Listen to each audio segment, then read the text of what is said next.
Alright, so for this question we're going to use the calculator, but first let me explain what it's asking, or what it's telling us here. Is we have some amount of quarters, and it's going to reject some of these heavy quarters and some of these light quarters, and that cutoff is quarters that are lighter than 548 and heavier than 582 will be rejected.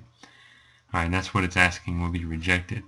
Our calculator can only find this area. It'll only find the yellow area, but we know if we take 1 minus the yellow area, we'll get the black area, right? The tails. All right, so let's go get the tail. Let's go get the middle part, and let's find out what that is. So we're going to do second distribution normal CDF. All right, so my lower limit is 548. My upper limit is 582. And then my mean is 567, and standard deviation is 0.07. All right, so we'll close parentheses and press enter. So the yellow area amounts to 98% of all quarters will be accepted according to what we have here.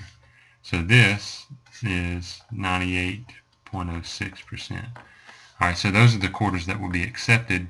So if we take, you can in fact use your calculator. Let's do 1 minus, and you hit second, and the negative button, see it says answer. That'll take 1 minus your answer up there. So that becomes, as a percentage, we move the decimal, multiply that by 100 to make a percentage out of it. We get 1.94% of quarters will be rejected. And so we go look at our answer choices, and again, the graphing calculator is always perfectly exact. This homework's built off someone using the tables, which is less exact. So the closest answer is 1.96.